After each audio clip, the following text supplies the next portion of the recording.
Baik, Assalamualaikum warahmatullahi wabarakatuh. Alhamdulillah, kita ketemu lagi pada live malam ini, hari Jumat ya, pada tanggal 29 Mei. Kita live kembali dengan tema yang sangat menarik pada kesempatan malam hari ini, yaitu tentang skakmat marketing. Iya, siapa yang sudah hadir boleh absen dulu dong, supaya kita bisa saling menyapa begitu. Silakan absen dulu.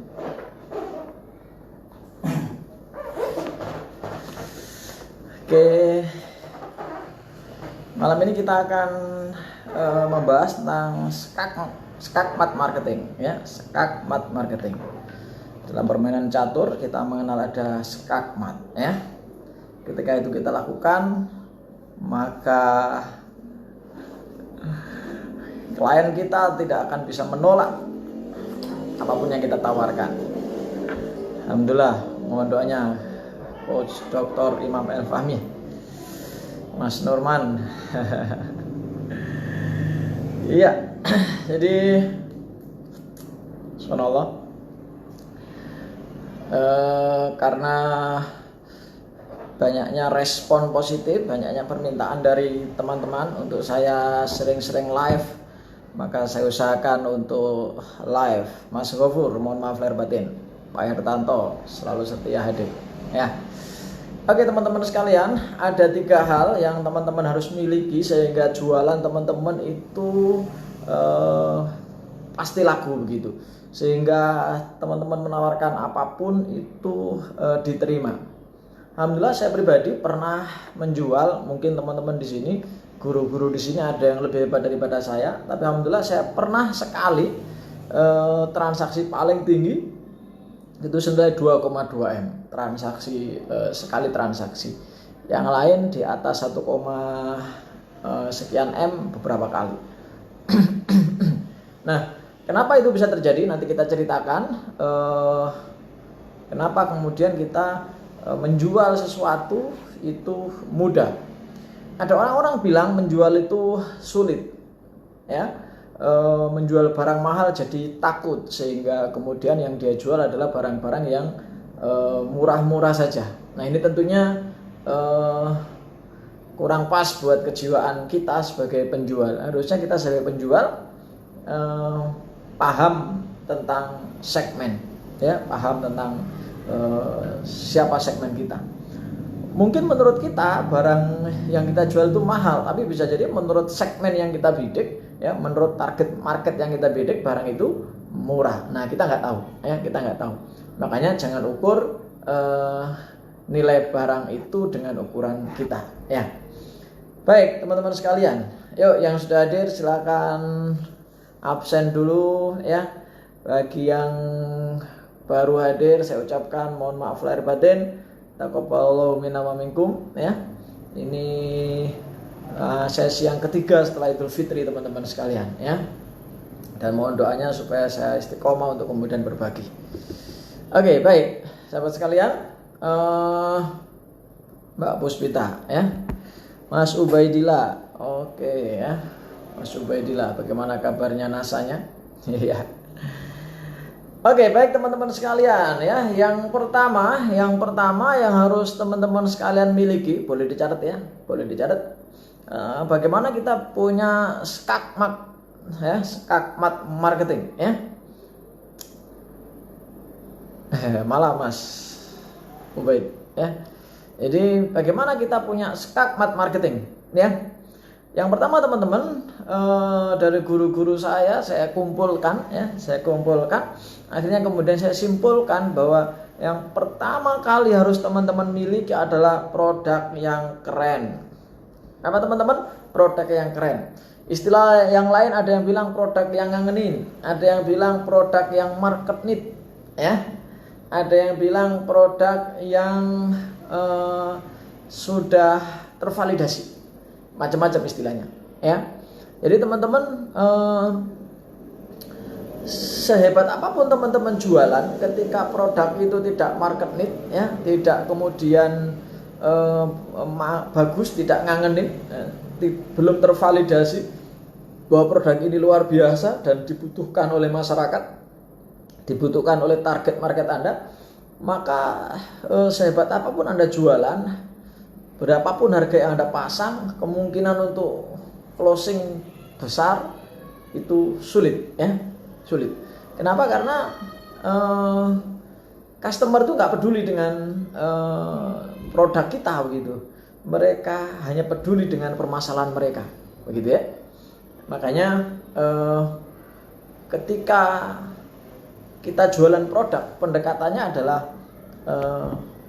bukan semata-mata produk itu dari sudut kacamata kita, tapi dari sudut kacamata mereka, kacamata konsumen, ya.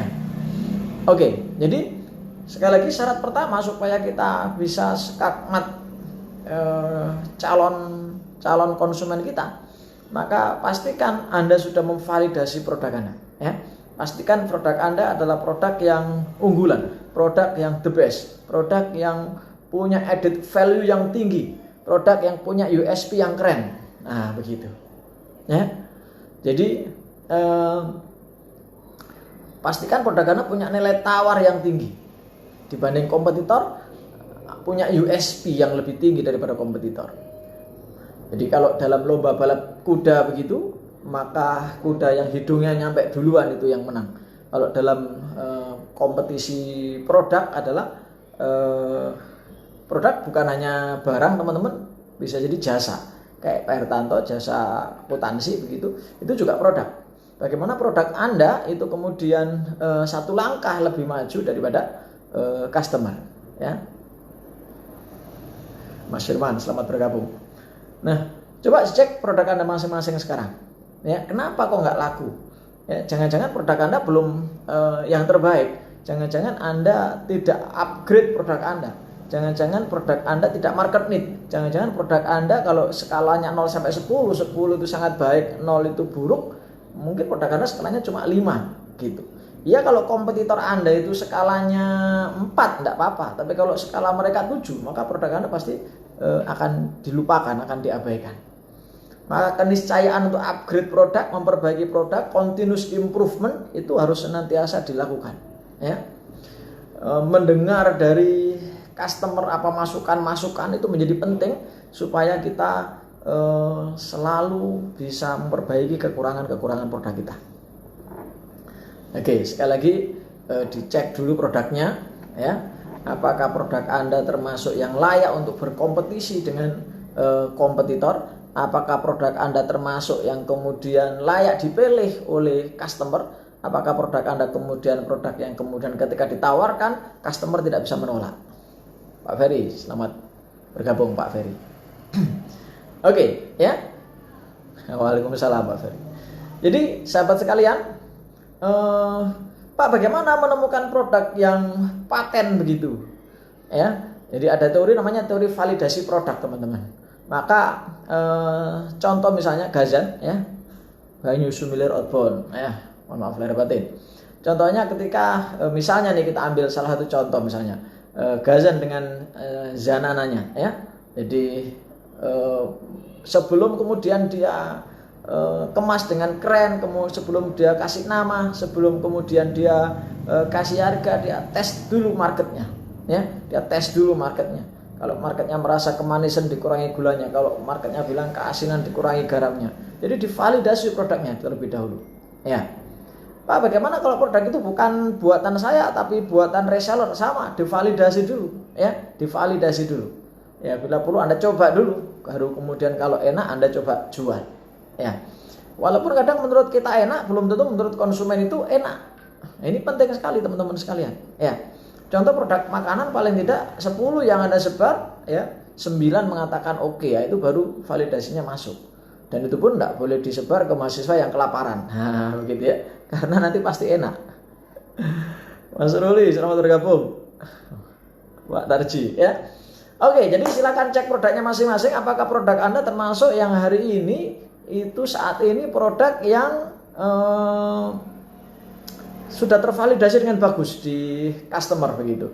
Sudah mendapat nilai 0 sampai 10 itu paling enggak 9, minimal 8 begitu. Walaupun di e-book saya bahas, Pak itu ada produk yang nilainya 5 masih laku. Iya, produk nilainya 4 pun masih laku asal segmennya tepat, kan gitu. Contoh misalnya, Pak Imam, mohon maaf lahir batin. Jadi validasi produk Anda. Ya, validasi produk Anda. Lihat segmen Anda. Segmen menengah ke atas biasanya mereka rewel dengan kualitas, mereka mengabaikan harga. Tapi kalau segmen menengah ke bawah mereka lebih mengandalkan kuantitas dan rewel dengan harga, ya. Kalau menengah ke atas mereka yang penting kualitas, harga nomor sekian. Tapi kalau menengah ke bawah harga diperhitungkan banget dan kuantitas seringkali menjadi ukuran. Mas Encep, selamat bergabung, mohon maaf lahir batin. Ya. Oke, silakan cek kembali produk Anda, cek masing-masing produk Anda, ya. Apakah produk Anda sudah Anda validasi atau Anda bangga versi Anda gitu. Jadi jangan owner oriented produk itu, tapi harus customer oriented. Jadi produk Anda harus customer oriented, bukan owner oriented, ya. Jadi seringkali pebisnis terlalu bangga dengan produknya, baik barang ataupun jasa. Sementara masyarakat atau customer tidak membutuhkannya. Masyarakat atau customer menilainya rendah. Skala 0 sampai 10 nilainya 5 misalnya, begitu. Sementara mereka punya standar nilai 8 misalnya. Tentunya akan sulit untuk kemudian Anda pasarkan produk Anda, ya. Nah, untuk menemukan produk di masyarakat itu simple, teman-teman. Rumusnya cuma 2, ya. Rumusnya cuma 2. Jadi cari permasalahan orang, cari solusinya, ya. Mas Abdul Bahri Lamongan, mohon maaf lahir batin. Ya, jadi cari masalah orang, kemudian berikan solusinya, atau cari kebutuhan orang, berikan pemenuhan terhadap kebutuhan itu. Lalu simpelnya begitu produk itu, Bapak Ibu sekalian, ya. Nah, silakan cek sekali lagi produk Anda, cek produk Anda, ya. Ya contohnya umroh hari ini, umroh Pak Imam, umroh hari ini, ya. Umroh hari ini mungkin bukan produk yang market need saat ini. Ya, entah nanti kalau kemudian sudah dibuka lagi Mekah dan Madinah, ya. Kemudian saat ini produk yang nggak market need, misalnya kayak saya punya klien itu ini, apa namanya ini, klinik kecantikan, pemutih misalnya gitu ya, nah gitu. Kemudian apalagi misalnya pembersih dan sebagainya, ya, nggak terlalu laku saat ini karena orang menganggap bahwa ini nggak market need gitu saat ini, ya. Nah, produk-produk apa yang market need? Banyak pakar menganalisa, banyak pakar kemudian menyampaikan, misalnya Bu Liana, Pak Tony, selamat bergabung, mohon maaf lahir batin, ya. Jadi contoh produk-produk yang laris sekarang misalnya kayak frozen food misalnya, kemudian produk-produk kesehatan misalnya, kemudian produk-produk yang kaitannya dengan ekspedisi, ya. Ya, itu produk-produk yang hari ini laris kaitannya dengan pembelajaran online seperti ini. Nah, sembako termasuk, ya, masih diminati, ya. Kalau saya lihat di pasar itu masih bagus, karena memang itu kebutuhan, ya. Jadi sekali lagi cek kembali produk Anda, cek kembali produk Anda saat ini, di tengah pandemi ini ataupun sebelum dan setelah pandemi nanti, teorinya sama, teorinya. Identify the task and select two people. Oke, siap, ya. Jadi Pak Ferry, ya. Jadi teman-teman sekalian, Bapak Ibu yang baik, sekali lagi cek kembali produk Anda. Jadi ketika produk Anda nggak laku, jangan nyalakan dukun dulu, ya. Jangan nyalakan dukun dulu, jangan nyalakan weton dulu, jangan nyalakan yang lain-lain dulu. Cek produk dulu, ya. Saya pribadi awalnya ketika membuat frozen, ya, kalau boleh jujur ya coba-coba begitu. Tapi alhamdulillah responnya luar biasa hari ini, ya. Sambel gitu, testimoninya saya share ke reseller saya, keren-keren, ya, testimoninya. Jadi sahabat sekalian, hampir semua pebisnis itu selalu melakukan validasi produk, dan validasinya mayoritas ke customer yang akan dia bidik, ke segmen yang akan dia tembak begitu, ya. Misalnya gitu, kalau produk Anda rencananya memang untuk menengah ke atas, tentunya Anda harus jelas ke siapa tester harus Anda bagikan misalnya. Kalau produk Anda menengah ke bawah, tester juga harus Anda bagikan. Suatu saat ada klien saya cerita tentang bisnis coklatnya. Nah, coklat dia di Malang nggak laku, tapi di Bandung laku. Saya bilang, coklatnya sama mas? Sama pak. Rasanya sama? Sama. Harganya sama. Kesimpulan Anda apa? Mahasiswa di Malang daya belinya lebih rendah pak dibanding di Bandung. Nah begitu. Maka saya langsung bilang ke dia, ya sudah kamu mainnya di Bandung. Daripada kamu kemudian capek main di Malang tapi nggak market nih. Atau kalau mau main di Malang ukurannya dikecilkan sehingga harganya bisa terjangkau begitu. Nah seperti itu teman-teman ya. Oke, silakan share dulu ya, sharing dulu tentang produk ini ya. Jadi ada 3 rahasianya skakmat marketing itu. Yang pertama produk. Jadi pastikan produk Anda itu nonjok begitu. Produk Anda itu memang ngangenin, ya skalanya 0 sampai 10, lagi-lagi minimal 8 begitu. Dan tolong jangan dibantah, misalnya Pak itu ada nasi yang enak laku, nasi yang nggak enak juga laku. Iya, nah kita bicara standar ya, kita bicara standar umum. Ya, kita bicara standar umum tentang bagaimana validasi produk. Ya. Di ebook saya, bagi yang belum dapat ebooknya silahkan kirim email ya. Itu saya bahas dengan judul nilai 5.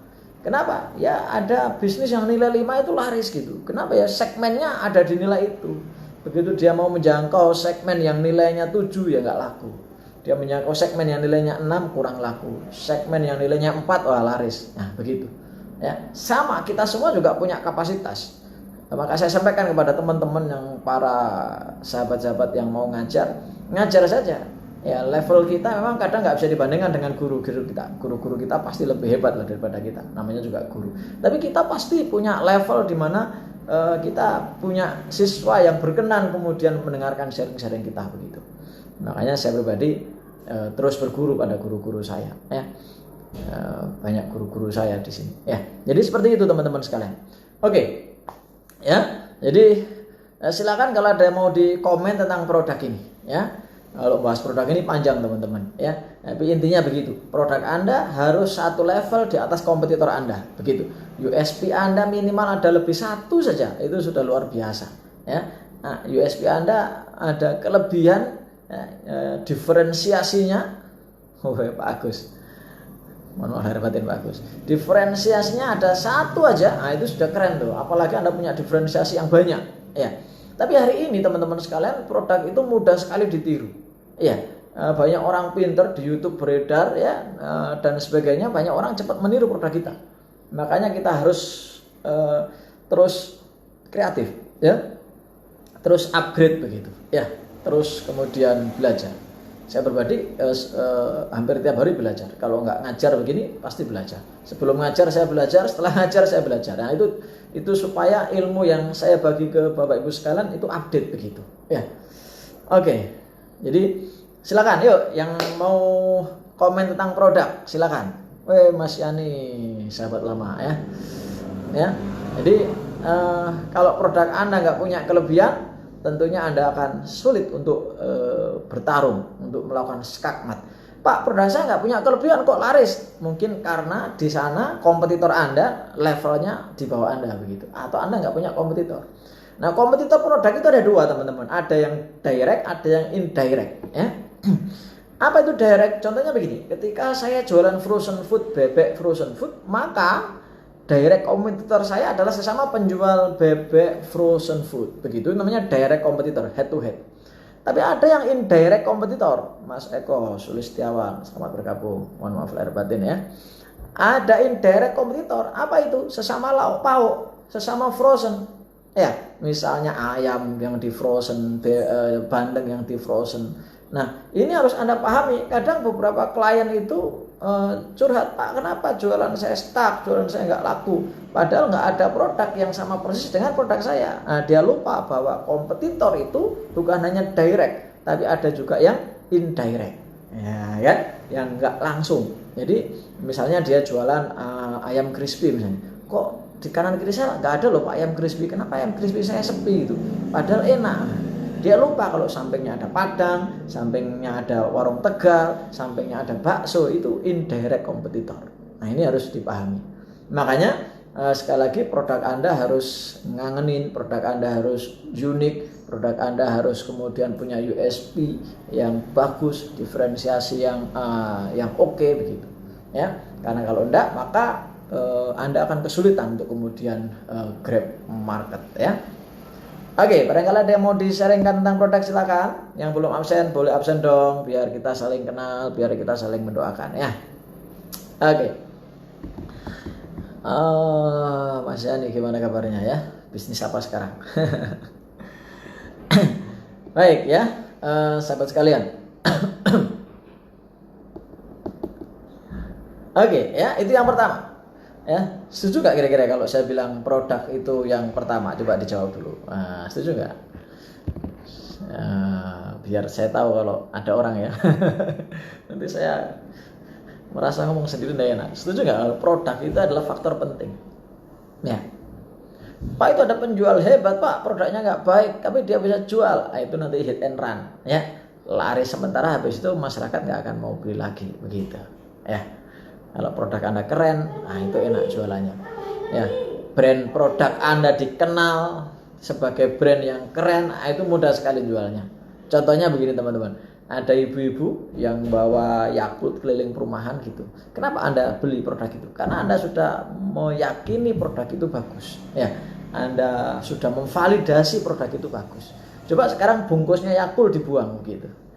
Tinggal tempatnya aja terus putih begitu ditawarkan kepada Anda. Kira-kira Anda mau nggak?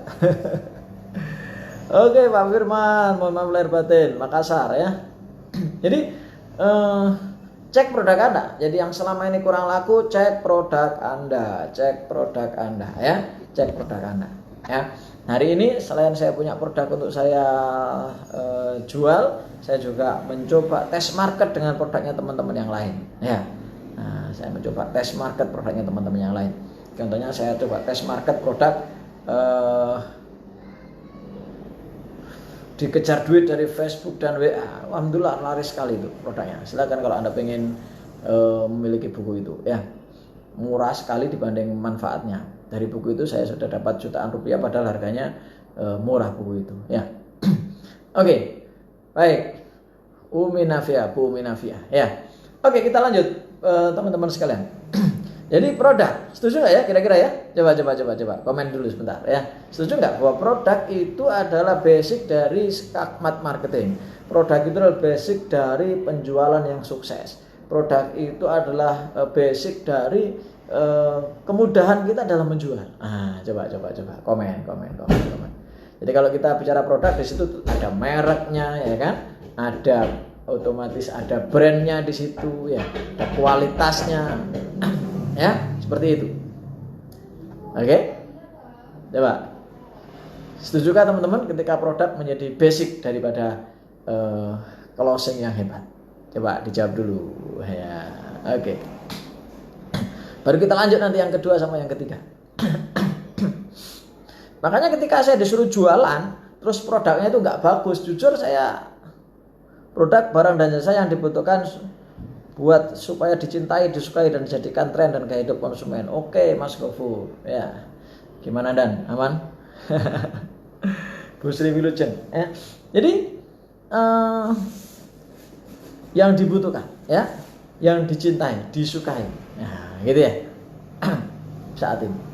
Makanya seorang pebisnis harus peka gitu. Harus rajin keliling, harus rajin mendengar produk apa yang kemudian hari ini lagi diminati masyarakat ya. Kalau Anda masih punya produk itu terus di-upgrade, terus dikondisikan, terus disesuaikan ya. Oke, Mas Cep, setuju? Ya kan? Harus begitu ya. Jadi ada produk bagus tapi nggak market need. Namanya produk oriented ya kan? Produk oriented itu juga nggak gampang jualnya. Anda perlu berdarah-darah untuk edukasi market ya. Maka produk yang laris seringkali di mana-mana adalah yang market oriented, ya kan? Yang didesain based on market need, begitu. Pak, apa nggak boleh kita mendesain produk berdasarkan produk oriented? Boleh sih, tapi Anda harus punya energi yang besar untuk edukasi, biaya yang besar untuk edukasi, waktu yang cukup lumayan untuk menjadikan produk itu menjadi market need, begitu. Ya, ceritanya Aqua itu kan secara kebutuhan air minum market need, tapi Aqua yang dikemas, ya kalau Anda baca sejarahnya Pak Tirta itu kan sempat hampir putus asa itu. Aqua yang dikemas itu barang yang antik gitu, orang nggak butuh gitu saat itu, ya kan, orang nggak butuh. Akhirnya kemudian dibuatlah salah satu diferensiasi atau USP adalah dibuat sengaja dengan harga mahal sekalian begitu. Ya, harga mahal sekalian dibuat berkelas sehingga memang yang dijual bukan air minumnya, tapi ada unsur gengsi di situ, ada unsur status sosial di situ, ada unsur naik level di situ. Ya, sehingga orang-orang yang pergi bawa Aqua, kemana-mana bawa Aqua itu naik levelnya begitu, teman-teman sekalian. Pak Imam, menarik ulasannya. Saya juga masih menggali produk yang sekiranya bisa ditawarkan saat seperti ini selain frozen food dan sembako, kira-kira apa ya? Iya. Kalau Pak Imam punya ilmu-ilmu yang bisa di-sharingkan secara online, ini lagi laris-larisnya Pak Imam. Ilmu-ilmu di-sharingkan online. Mungkin umroh tapi manasik tapi online barangkali begitu ya. Jadi yang laris lagi misalnya ini Pak Imam, jasa delivery. Jadi delivery hari ini laris karena orang masih belum moving ya, orang masih belum terlalu banyak bergerak ya. Nah itu delivery masih bisa dimainkan untuk lokal misalnya. Kemudian produk kaitannya dengan kesehatan, tapi yang orang itu ini Pak, orang itu paham dengan produk itu, bukan produk yang dianggap aneh gitu. Contohnya apa? Teman-teman jualan misalnya kayak jamu itu lumayan laris itu, jahe ya, madu, produk-produk yang masih dikenal, mudah dikenal. Jadi bukan produk yang mereka ini produk apa sih begitu ya. Jadi produk-produk yang orang paham bahwa oh ini produk yang sudah saya tahu gitu. Kayak teman saya jualan bandrek itu laris gitu, jualan bandrek.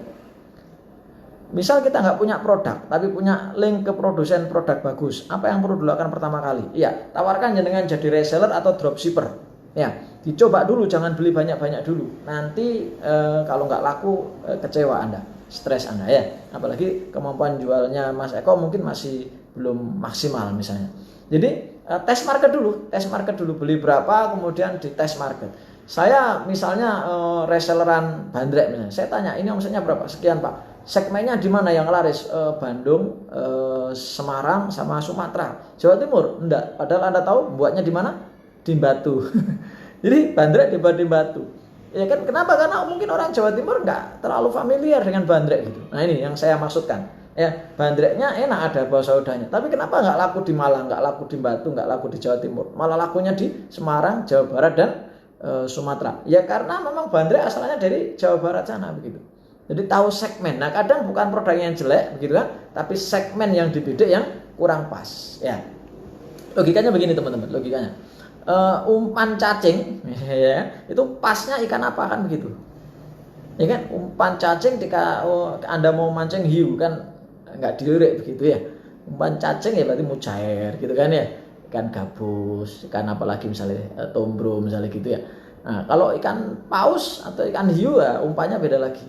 Nah, jadi gini, pertama-tama basic produk harus dipahami. Yang kedua kemudian kaitannya dengan produk ya tentunya segmen gitu. Kaitannya dengan produk tentunya segmen. Ya, produknya bagus misalnya es yang paling enak gitu, tapi jualannya di kutub utara gitu, yang lagi dingin banget kan orang juga nggak selera begitu ya. Oke. Mbak Kristina, mohon maaf lahir batin, sama Mbak Niama ya. Oke, jadi gitu Mas Eko. Jadi apa yang perlu dilakukan pertama kali? Tawarkan reseller. Atau bila perlu begini, minta fotonya, minta harganya dipublish dulu. Ya, publish. Laku baru dropshipper. Ya, laku banyak baru reseller. Contoh misalnya saya ngambil sekarang saya punya produk misalnya jamur crispy motivator, pedesnya bikin jontor gitu. Nah, sebelum saya ambil dan saya pasarkan, saya coba dulu. Ya kan, saya cobakan dulu, komennya kok enak, oke saya ngambil untuk kemudian dipasarkan. Oke begitu. Baik, ada lagi yang kaitan dengan produk? Kalau nggak ada saya lanjut yang kedua ya. Yang kedua, oke Mbak Ika ya. Jadi teman-teman sekalian, saya sering live ya, lebih kurang jamnya jam 7.50-an begitu sampai jam 8.50-an. Jadi 2 hari sekali, kadang 3 hari sekali, ya sering-sering aja pantengin Facebook saya begitu. Terus kebetulan nanti materinya akan diupload juga di YouTube sama tim saya, barangkali lebih bisa bermanfaat buat teman-teman yang lain. Nah, sebelum diupload di YouTube nanti cek aja di lini masa saya ya. Bagi yang mau berteman, kebetulan sudah penuh, jadi mohon maaf, mungkin masuk aja di grup saya, grup belajar marketing ya, atau di Facebook yang satunya Askan Budi ya. Kalau yang Facebook ini kan Askan Setia Budi ya, kalau satunya namanya Facebook saya Askan Budi, atau masuk di grup belajar marketing ya. Baik, kita lanjut. Yes, jadi product is very important. Jadi produk sangat penting ya, sangat penting untuk kemudian kita menjadi senjata yang pertama ya. Senjata yang pertama. Ketika saya bilang produk, automatically di sana harus Anda pahami bahwa produk ini untuk siapa, begitu ya. Karena Anda buat produk, pasti Anda tahu segmennya, Anda tahu target marketnya. Kalau Anda nggak tahu segmennya, nggak tahu target marketnya, asal buat produk, pasti bingung nanti menjualnya kemana ya. Jadi cek dulu misalnya Haji Plus, siapa targetnya kan jelas. Umroh yang mahal, targetnya kan jelas siapa gitu. Beda target, beda produk yang harus Anda buat.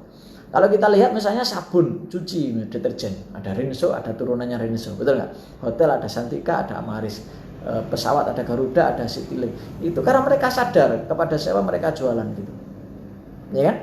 Bukan karena Garuda nggak laku, bukan, tapi karena memang segmennya tertentu gitu. Ketika Garuda pengen membidik segmen yang lain, maka dibuatlah Citylink, begitu teman-teman. Ya, ada Lion, ada Batik, begitu ya. Lion sadar dia segmennya siapa, kemudian dia buat batik segmen yang lebih tinggi begitu. Nah, bicara produk, ada bicara Oreo teman-teman. Tahu Oreo yang mahal itu ya, yang premium ya, harganya mahal ya, ratusan ribu. Kemudian ada Oreo yang biasa dimakan oleh kita selama ini, yang kaleng. Kemudian ada yang kaleng kecil, kaleng besar, kaleng kecil, kemudian yang agak panjang itu. Sampai ada Oreo yang 500 rupiah. Ya, jadi kalau di dalam hal ini Oreo tidak melakukan teorinya si Rinso ya, Rinso, Unilever ya, Rinso itu ya, buat Rinso dan turunannya. Tapi dia memperkecil kemasan. Nah, memperkecil kemasan itu juga salah satu cara untuk memperluas target market ya, memperluas segmen. Nah, itu ada model permainan seperti itu kaitannya dengan produk. Jadi ada yang memperkecil ukuran produk, memperkecil volume produk sehingga harganya terjangkau, atau membuat second brand ya, yang tujuannya untuk tidak merusak produk utama, tapi second brand tujuannya adalah untuk meraih market yang tidak bisa diraih oleh produk yang pertama. Ya, selevel Aqua misalnya, atau klub buat air yang kecil itu, yang 150 mili kalau nggak salah ya. Nah, itu tujuannya juga itu. Oke, bicara produk nggak akan ada selesainya. Intinya adalah produk harus ngangenin, produk harus market need, produk harus tervalidasi, produk harus keren, produk harus berkualitas. Skala 0 sampai 10, usahakan minimal skala 8. Kalau belum, berjuanglah sampai Anda bisa tembus skala 8. Terakhir sebelum saya pindah ke strategi kedua, saya punya klien itu jualan lipspan ya. Sebelum kita jualan, kita testerkan ke beberapa teman. Nah, begitu komentarnya kurang bagus, ya sudah, kita nggak berani lagi untuk kemudian nge-push produk itu. Kenapa? Ya resikonya kan besar ketika kita memaksakan diri menjual produk yang nggak bagus. Ya, kecuali kita sengaja hit and run, nah lain cerita. Tapi kalau Anda pengen jangka panjang, usahakan memilih produk yang keren. Oke, baik. Kapan-kapan kalau mau sharing tentang produk, bisa kita buat forum khusus, atau nanti Anda bisa chatting di komen ya. Oke. Termasuk materi-materi yang Bapak Ibu ingin untuk saya coba sharingkan, bisa nanti disampaikan di kolom komen. Nanti kalau saya mampu saya akan bahas, kalau enggak saya akan libatkan guru-guru saya ya untuk live seperti ini ya. Libatkan sahabat-sahabat saya yang lain yang punya kapasitas di bidang yang teman-teman minta untuk dibahas. Oke, sekarang kita bahas yang kedua, bagaimana kita punya skakmat marketing. Kira-kira apa? Teman-teman coba dijawab dong. Kira-kira apa yang kedua setelah produk? Bahas produk aja nggak ada habisnya tuh. Kemarin saya di Oh ya, di ebook saya juga saya bahas tentang pentingnya nama, itu kan, pentingnya nama, pentingnya merek, pentingnya brand, ya. Sekali lagi yang belum dapat ebooknya, tulis alamat email, nanti kita kirim lewat email, ya. Oke, kira-kira apa yang kedua teman-teman? Yuk, yang bisa jawab siapa nih? Apa yang kedua? Setelah produk yang diperlukan supaya kita bisa skakmat. Jadi produk itu orang melihat langsung kelepek-kelepek gitu ya. Orang melihat langsung oke, aku tertarik produk itu. Aku percaya dengan produk itu. Aku percaya dengan merek itu gitu. Makanya pentingnya sebuah merek di situ. Ada punya pecel, enak, nggak ada mereknya, orang bingung gitu. Ya, pecel yang mana ya? Ya kan? Nah, seperti itu ya. Oke. Iya, yang kedua ya. Yang kedua, setelah produk supaya Anda menjual itu gampang. Nah, supaya Anda menjual itu mudah, supaya orang yang Anda tawari itu nggak bisa menolak. Ya kalau produknya keren kan mana bisa orang menolak gitu. Ya, mobil yang sudah mereknya terkenal misalnya gitu, ya. Misalnya apa misalnya? Alphard misalnya, ya kan? Atau Pajero misalnya. Ya kan mobil-mobil yang terkenal gitu.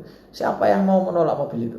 Ya, pasti langsung dibeli kecuali tidak punya uang gitu kan ya. Oke, baik. Sekarang yang kedua bagaimana Anda jualan supaya langsung closing, mudah closing, pasti closing ya. Yang kedua adalah penjualnya. Ya kan? Produknya bagus tapi Anda sebagai penjual ya, kita sebagai penjual itu tidak bagus. Ingat bisnis itu trust teman-teman. Harga relatif Mbak Ika. Harga itu relatif. Kadang harga itu bisa menjadi penentu, bisa enggak. Ya. Kalau Anda jangan baca sejarahnya Aqua itu pas dijual murah itu malah enggak laku, dijual mahal malah laku. Pak Ari Ginanjar SQ-nya awalnya dijual murah enggak laku, dijual mahal malah laku. Pak Faiz dengan chefnya awalnya jual murah enggak laku, dijual mahal malah laku. Ya. Kenapa? Ya, pasar, ya. Pasar masih nyambung dengan produk tadi Mas Gofu ya. Jadi kalau kita bicara produk, otomatis bicara pasar. Otomatis kan? Bagaimana Anda buat produk kalau nggak ada pasar gitu kan? Ya, otomatis ya. Oke. Jadi bahkan dibalik, pasarnya butuh apa, level keuangannya ini tak buatkan produk apa ya, gitu. Kalau Anda cek bisnis mainan anak-anak itu kan luar biasa. Mulai dari harga yang Rp1.000 ada ya, Rp2.000 ada ya. Oke, sampai kemudian yang 100.000, 1 juta ada. Kok bisa begitu? Padahal mainannya mungkin sama gitu misalnya ya. Misalnya transformer misalnya gitu ya. Ya kan? Ada yang plastik gitu murah-murah gitu. Ya. Nah, kenapa? Karena mereka paham pasar gitu. Mereka paham pasar. Mereka tahu di mana mereka harus jualan gitu. Transformer yang 500 ribuan dijual di depan sekolah SD nggak laku kan gitu. Tapi kalau di mall-mall mahal laku kan begitu. Di depan anak sekolah SD ya paling yang 10 ribuan, 15 ribuan gitu. Ya, jadi produk automatically nyambung pasar ya. Oke, sekarang yang kedua adalah penjualnya. Jadi penjualnya ya, terutama yang bisnisnya B2B, terutama itu penjualnya ya. B2C pun juga branding penjual kadang masih dibutuhkan ya. Sering dibutuhkan bahkan ya. Contoh begini, saya pernah mencoba nyuplai warung gitu, beberapa warung. Kok saya pikir sulit banget ini ya, nembus warung-warung ini. Ternyata mereka itu punya supplier yang sudah dekat dengan mereka, yang trustnya sudah terbangun dengan mereka, yang track recordnya sudah terbangun baik dengan mereka. Dan ternyata tahu usut-usut mereka itu satu organisasi gitu, satu lembaga, satu komunitas begitu. Ya, ini saya bahas juga di ebook saya ya. Jadi pentingnya komunitas. Ya, saya sebut beberapa nama komunitas di sana. Ada Grounded, ada TDA, ada Star, ada JPMI dan lain-lain ya. Trust. Jadi personal branding Anda harus mulai dibangun teman-teman sekalian. Anda itu siapa begitu? Anda itu siapa ya? Anda ini jujur apa Anda? Anda ini punya kemampuan apa? Anda ini ahli nggak di bidang yang Anda jual? Anda ini bisa dipercaya enggak produknya. Nah, harus dibangun itu teman-teman. Ya, memang enggak mudah, tapi kalau nggak dibangun, kemudian ada orang jualan produk yang sama dengan produk Anda, yang orang ini dikenal baik oleh dia, track record-nya baik, personal brandingnya baik, sementara Anda nggak dikenal sama dia dengan baik. Maka kira-kira beli yang mana? Tentunya beli ke orang lain. Nah ini, ya makanya kenapa kemudian endorse itu menjadi laris, gitu kan? Influencer itu menjadi laris. Itu kaitannya dengan personal branding. Sama-sama bajunya, gitu kan? Sama-sama jilbabnya, sama-sama sepatunya. Yang satu ini personal brandingnya bagus, gitu kan? Nah, sementara yang satunya ini nggak dikenal, padahal sama ini pakai itu. Pasti orang memilih yang dikenal. Pak, apakah kita harus selalu pakai influencer atau endorser? Enggak. Kita sendiri. Makanya kalau di Facebook gitu kan, usahakan Anda bangun personal branding Anda gitu.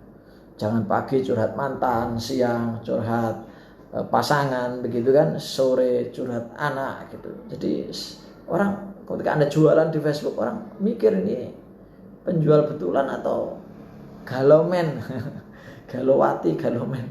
Jadi nah seperti itu contohnya ya, seperti itu. Jadi personal branding Anda harus dibangun. Di WA misalnya gitu kan. Status-status Anda kan begitu, ya kan? Kemudian komen-komen Anda di grup mewakili personal branding Anda begitu. Jangan kemudian nggak jelas begitu. Pak, apakah personal branding harus misalnya fokus? Ada dua aliran kalau saya belajar dari guru-guru saya. Fokus itu contohnya begini. Kalau bisnis tour and travel ya tour and travel saja begitu.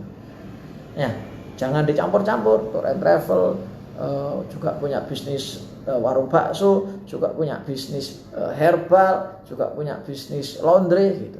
Tapi aliran yang satunya bilang, oh enggak apa-apa, itu namanya diversifikasi. Ustadz Nabi Rusdan, selamat bergabung. Itu namanya diversifikasi. Enggak apa-apa punya banyak bisnis. Kenapa? Membagi resiko.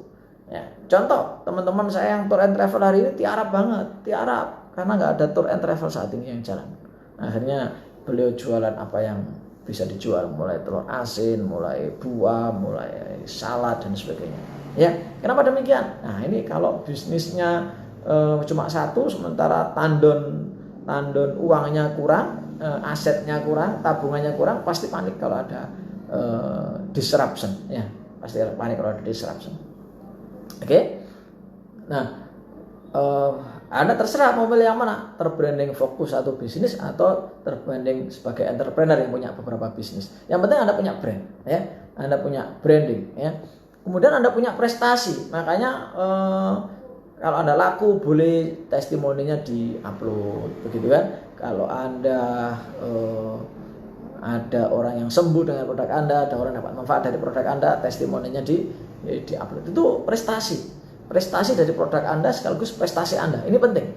Ya. Kenapa testimoni? Karena orang nggak percaya kalau kemudian kita yang jualan ini yang ngecap gitu. Nah, testimoni adalah kita pinjem cerita orang lain. Kalau di NLP namanya perceptual position. Ya, kita perlu pendapat orang lain untuk menjadikan orang kemudian lebih percaya. Ya, Pak itu perlu direkayasa? Nggak boleh, ya, nggak boleh. Apa adanya saja. Pak Witoyo, selamat bergabung Pak Witoyo, ya.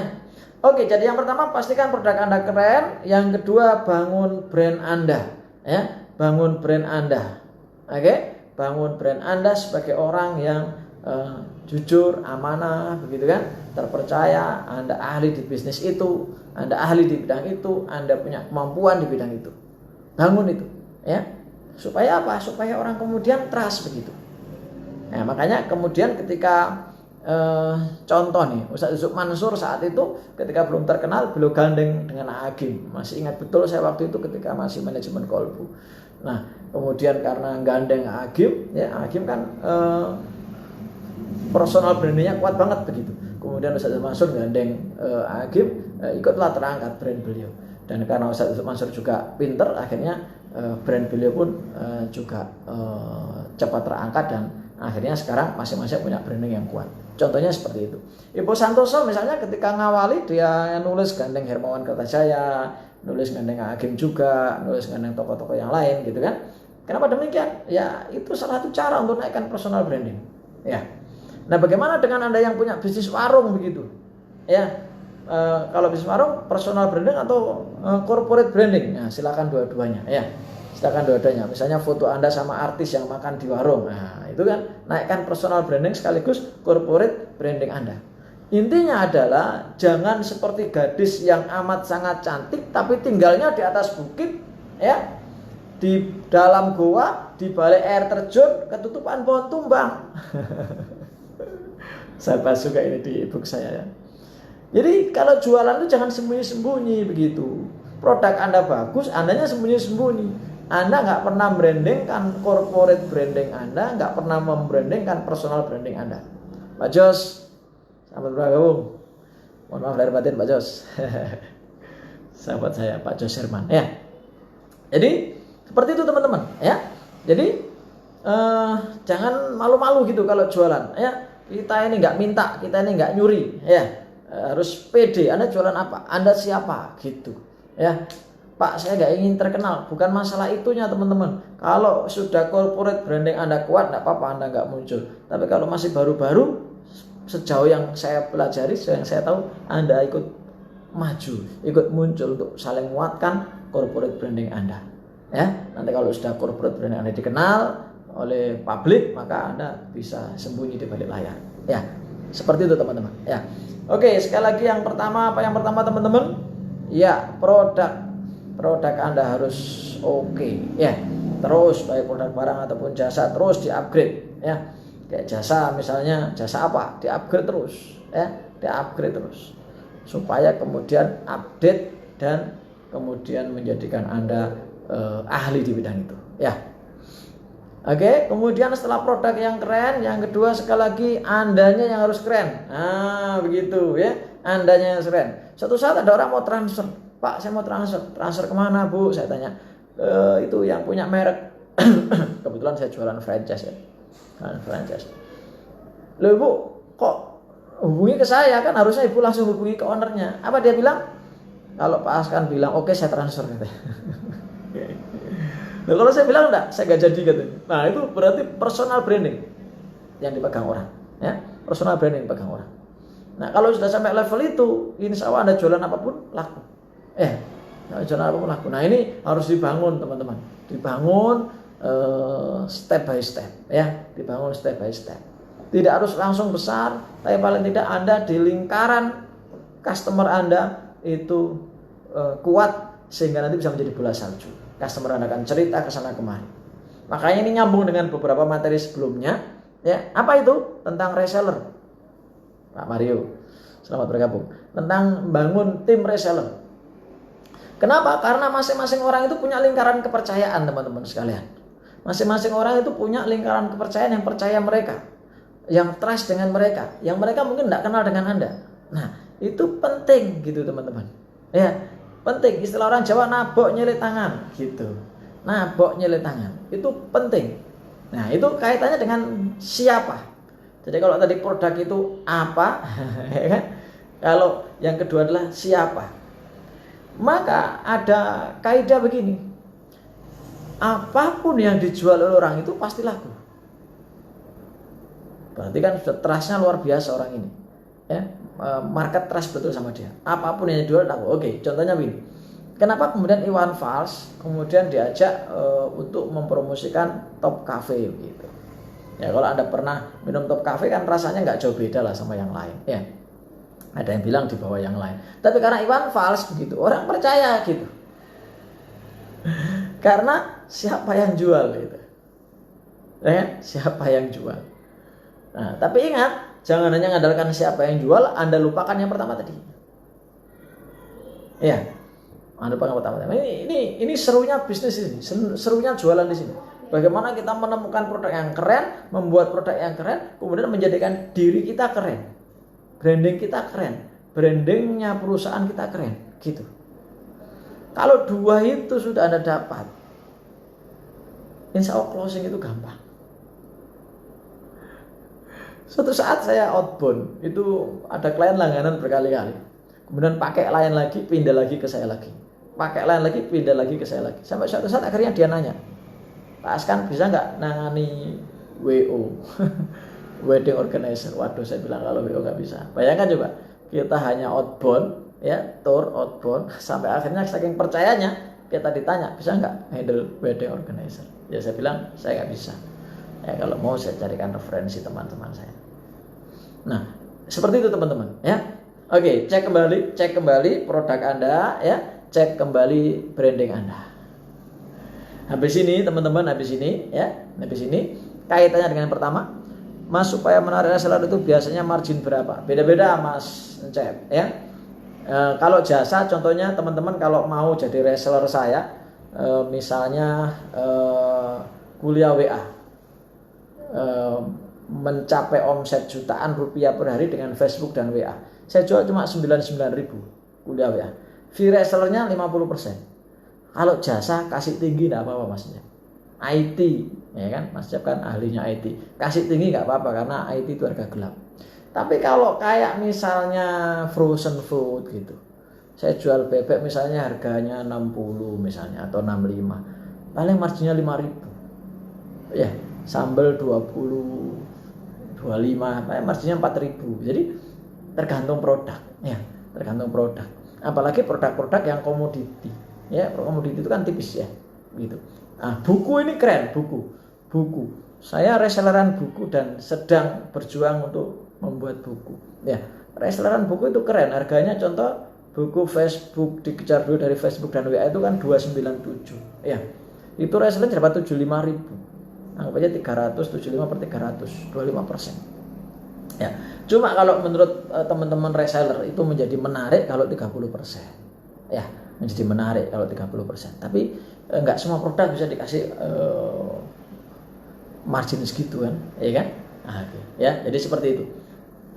Dilihat produknya Mas ya. Nah, kalau jasa saya apalagi online begini, ngajar kuliah WA, saya berani ngasih 50%, ya. Intinya sih reseller Anda akan setia kalau dapatnya lebih besar gitu. Kalau dapatnya kecil ya kan tola-tola gitu kan. Mereka juga menurut Maslow butuh fisiologis ya. Ya. Oke, gitu Mas Jeb. Yang lain, ya.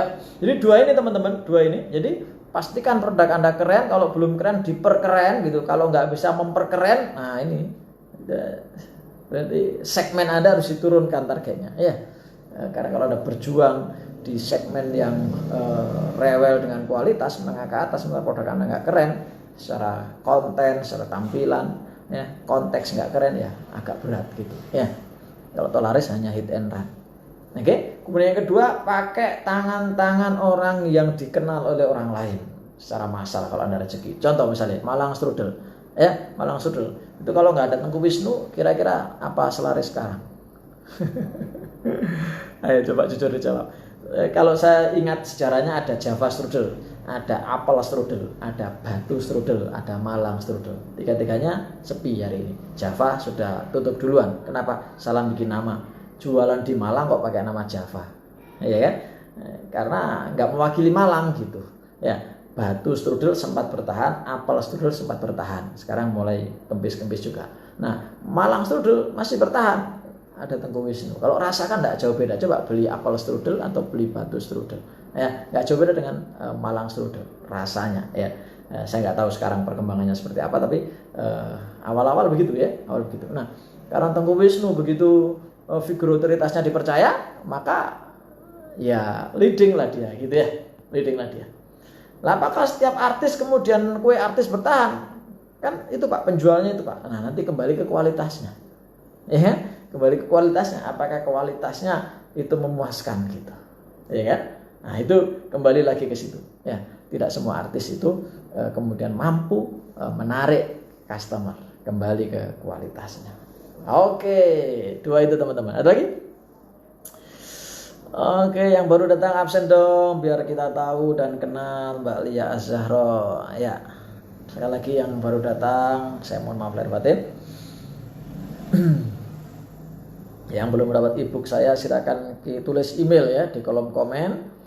Akan saya kirim ebook. Ebook saya ini ringan gitu, jadi nggak akan menjadikan Anda botak, apalagi tambah beruban.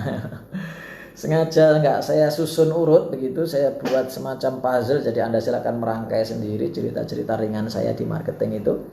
Ada ya sekitar 10 sampai 11 judul gitu ya tentang marketing. Dan saya buat agak ringan, agak lucu dikit begitu ya. Oke ya. Jadi yang pertama, pastikan sekali lagi produk Anda keren, produk Anda oke, produk Anda tervalidasi, produk Anda bagus ya. Siapa yang bisa menilai? Orang lain. Tolong jangan egois ya, tolong jangan menilai diri Anda sendiri. Izinkan orang lain menilainya ya. Oke, Mas Komarudin, selamat ya bergabung. Oke, ya kemudian yang kedua, yes, pastikan siapa yang jual. Andanya, kalau Anda nggak bisa pakai endorse ya, Andanya ini yang harus kuat di situ. Ya, di Facebook Anda statusnya mewakili branding Anda, misalnya jualan properti kok statusnya galau terus, nah ini kan nggak mewakili ya. Ya kan, jualan apa misalnya cimul misalnya, ya nasi gitu, statusnya bahas politik terus, saya nggak nyambung gitu. Harusnya kan statusnya bahas resep membuat nasi apa begitu kan, resep membuat, nah gitu harusnya begitu kan, manfaat ayam, nah gitu kan harusnya begitu statusnya yang mewakili produknya begitu ya kan, seperti itu teman-teman ya, supaya personal branding Anda tambah kuat begitu ya. Makanya kemudian kalau Facebook personal Anda itu nggak pengen Anda jadikan lahan jualan, ya Anda buat Facebook yang kedua atau di fanspage atau grup gitu ya kan ya di email ya. Yang belum dapat tolong komen ya, belum dapat Pak, belum masuk, mungkin nanti tim saya ada yang kelewat itu ya kan, ada yang japrinya ke WA, wah ini gitu ya. Oke teman-teman, ada dua, setuju nggak kira-kira? Yuk komen dong, setuju nggak kira-kira dua resep tadi? Sama produk yang ngangenin, produk yang tervalidasi, produk yang punya USP, produk yang punya added value, pokoknya produk yang istilahnya kayak apa istilahnya, bercahaya lah gitu loh, ada something yang membedakan produk Anda dengan yang lain sehingga Anda layak dipilih. Itu penting ya, itu penting. Sama-sama ayam geprek misalnya, apa yang membedakan ya misalnya gitu, macam-macam, bisa rasanya, bisa sambelnya, bisa namanya gitu kan ya, bisa namanya. Yang lain-lain kan pakai nama ayam geprek A, B, C ya, saya buat ayam geprek motivator gitu ya kan, jadi ya, fotonya foto saya ya. Oke, jadi seperti itu ya. Yang kedua, sekali lagi Andanya itu, Andanya. Orang beli kadang bukan karena apa, tapi karena siapa gitu. Ya, orang beli kadang bukan karena apa, tapi karena siapa. Ya. Oke. Baik, ada yang komen? Silakan. Kalau nggak ada saya lanjut. Yang ketiga. Apa yang ketiga, teman-teman? Yang ketiga adalah usahakan deal segera. Wah. Istilahnya adalah time limit. Istilahnya adalah membangun ketergesa-gesaan. Istilahnya adalah membangun kekhawatiran. Istilahnya adalah membangun apa istilahnya? Keputusan cepat gitu. Contohnya begini ya. Saya jual buku Facebook, dikejar dulu dari Facebook dan WA gitu. Saya bilang ke yang kemarin beli, Pak transfer hari ini ya, tak kasih ongkir gratis gitu. Tapi untuk hari ini aja Pak, kalau besok ongkirnya tetap Bapak bayar. Nah, itu contohnya begitu. Bagaimana kalau produk yang lain misalnya? Beli sambal apa itu Mbak Isna namanya ya? Sambalnya Mbak Isna itu, pokoknya sambal ya. Sambalnya Mbak Isna itu. Atau beli nasi cimul ya, beli 5 gratis 1 khusus hari ini, gitu ya, khusus hari ini. Jadi ada something yang kemudian menjadikan orang harus segera. Nah ya, istilah kerennya time limit, jadi ada waktu batas gitu ya kan. Jadi kalau ke Ramayana Anda sering kali mendengar diskon 70% hanya untuk malam ini gitu ya. Apanya nggak niat beli Anda beli karena hanya untuk malam ini ya. Besok lagi Anda ke situ masih dengar nggak itu kalimat itu? Kadang masih dengar, kadang enggak. Coba Anda protes kalau masih dengar. Mbak, katanya kemarin terakhir diskonnya, kok masih lagi? Apa kata mereka? Ada perpanjangan Pak. Ya kan? Jadi gitu memang ya. Jadi bangun unsur hope and fear, begitu ya. Meta program menjauh dan mendekat kalau di NLP itu. Apa itu contohnya? Harapan ya. Meta program mendekat harapan. Kalau ke Indomaret misalnya, Anda sudah belanja 50.000, boleh tebus murah ini. Meta program mendekat, ada tambahan, ya kan? Gitu. Begitu orangnya bilang, enggak jadi Pak, enggak usah Mbak. Nah, mbaknya yang jualan bilang apa? Enggak iman tak Pak. Enggak iman tak Pak, belum tentu besok ada lagi loh promo yang produk ini. Nah, gitu. Jadi meta program menjauh, dimainkan itu. Nah, ada orang sudah tertarik produknya, sudah percaya Anda, tapi nggak segera beli. Kenapa? Karena Anda nggak bikin faktor keterburu-buruan. Anda nggak bikin dia faktor ketergesa-gesaan. Anda nggak bikin supaya orang cepat beli karena memang harus segera beli. Iya, Mas Andika, selamat bergabung. Ya, jadi mainkan itu teman-teman sekalian. Mainkan itu. Produknya keren, yang jualan sudah dikenal baik, track recordnya baik, keahliannya dikenal di bidang itu, nggak membangun faktor call to action yang cepat, maka keburu dia pulang mikir berubah lagi, atau keburu dipakai belanja yang lain, dipakai untuk kemudian konsumsi yang lain gitu. Padahal dia sudah tertarik produknya, dia sudah tertarik dengan Anda. Karena Anda nggak bangun faktor ketergesa-gesaan untuk beli, maka ya uangnya keburu yang lain. Atau mungkin uangnya jadi hilang, atau mohon maaf keburu wafat gitu, nggak jadi transaksi. Atau, nah kalau kompetitor Anda tahu, dipanggil itu orang, Pak, ayo sini Pak, kalau mau beli apa? Nih saya kasih. Ya udah akhirnya beli ke orang lain. Makanya kemudian ada DP teman-teman, tujuannya itu.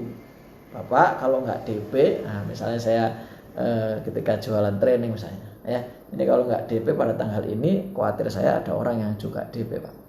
Kalau ada orang DP, saya dulukan orang itu. Waduh jangan Mas, kalau gitu sudah saya DP ya, DP. Ya kan? Jadi bangun itu teman-teman, jangan dibiarkan orang kemudian lolos gitu. Ya kalau kata Warkop, ya baju merah jangan sampai lolos ya. Jadi orang yang sudah tertarik Anda, orang yang sudah tertarik dengan produk Anda, itu kan sudah hot. Ada cool, ada warm, ada hot, kan gitu market itu. Sudah hot gitu. Oh, sudah hot segera call to action. Ya, call to action. Ya kalau kita lihat di mall-mall itu kan begitu. Ya, mall-mall. Mungkin bisa DP dulu Pak, DP-nya pun bisa pakai gesek misalnya, atau kredit atau debit misalnya. Nanti pelunasannya gampang Pak. Gitu ya. Jadi karena hanya berlaku malam ini Pak, besok sudah kami pindah ke mall yang lain atau ke kota yang lain. Nah seperti itu teman-teman. Ya, ada 3. Nah, kenapa saya istilahkan skakmat? Coba, adakah orang yang bisa menolak kalau produk Anda keren? Ada, berarti nggak punya uang gitu aja kan?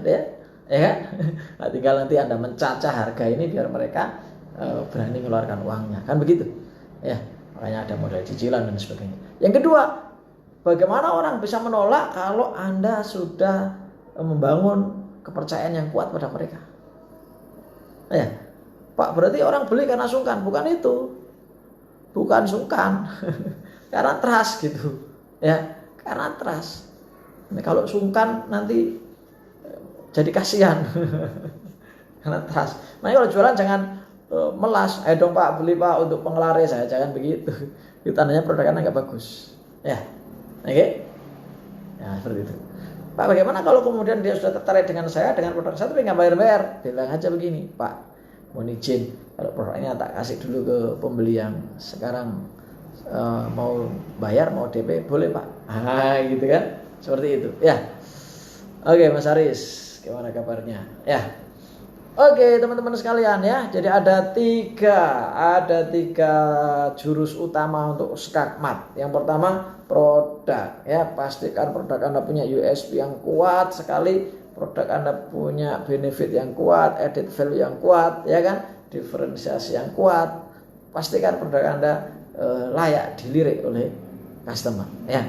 Pastikan produk Anda bergaung dengan bagusnya ya di alam bawah sadar customer. Makanya kemudian gara-gara produk yang ngangenin itu, orang rela sampai beli resepnya orang lain, orang rela untuk beli SOP-nya orang lain ya kan, orang rela untuk beli hak paten karena pentingnya produk yang ngangenin dan tervalidasi itu. Ya. Oke, yang kedua setelah produk, diri Anda. Ya, kalau tadi produk adalah apa, what, kemudian sekarang adalah diri Anda, who. Ya kan? Diri Anda ini. Tolong branding Anda diperbaiki.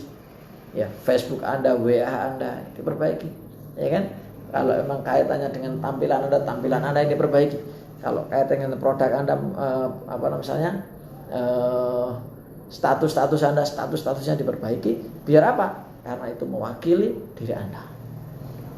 Ketika orang sudah trust dengan Anda, maka biasanya dia akan mudah trust dengan produk Anda. Karena yang dilihat Anda gitu.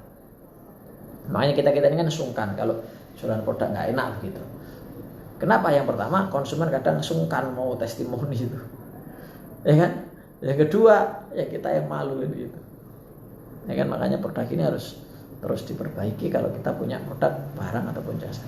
Itu yang pertama, produk. Yang kedua, penjualnya, siapa kita. Nah, yang ketiga, sekali lagi, yang ketiga adalah kasih time limit. Ya kan? Kasih time limit, kasih batas waktu. Ini hanya saya jual 10 orang. Nah, ya kan? Nah, kalau lebih dari itu sudah saya nggak jual lagi. Misalnya begitu. Ya, kasih batasan-batasan sehingga orang kemudian segera take action. Jangan dibiarkan lama-lama, nanti keburu disamber ayam ya, mata ayam. Oke, teman-teman sekalian, ada yang mau ditanyakan silakan ya. Kalau enggak, sekali lagi saya undang teman-teman. Saya punya, kalau minggu besok saya punya Zoom ya, judulnya marketing strategi ya, bagaimana membangun tim reseller, bagaimana membangun omset jutaan dengan melalui tim reseller dan dengan kiat-kiat marketing saat pandemi. Minggu besok saya ada kelas Zoom-nya. Silakan tulis di kolom komentar kalau pengen tahu acaranya. Kemudian minggu depan tanggal 7 ya, saya buat kuliah WA bagaimana Facebook dan WA marketing sehingga bisa dapat omset jutaan per hari ya. Nah, dua-duanya mengundang kawan-kawan sekalian untuk menjadi resellernya dengan fee 50% dari harga tiket ya. Baik, saya kira demikian. Terima kasih, mohon maaf. Sampai jumpa lagi pada live berikutnya. Insya Allah jamnya jam 7.50 ya, harinya bisa 2-3 hari sekali ya. Doakan, kita saling mendoakan, kita semua sehat, kita semua selamat, kita semua dapat rezeki yang banyak, barokah, halal, berlimpah untuk bekal dunia akhirat kita. Baik, sekali lagi kurang lebihnya mohon maaf. Selamat malam. Ya, selamat malam. Silakan tinggalkan di kolom komen ya materi-materi apa yang pengen Anda dapatkan biar saya siapkan untuk share di berikutnya. Kalau Anda pengen mengundang bintang tamu siapa, tulis juga di kolom komen, nanti saya undang tamu tersebut ya untuk membahas materi-materi yang seputar bisnis dan marketing. Oke, sekali lagi terima kasih banyak. Mohon maaf atas segala kesalahan. Sampai jumpa di live berikutnya. Selamat malam. Assalamualaikum warahmatullahi wabarakatuh. Salam star.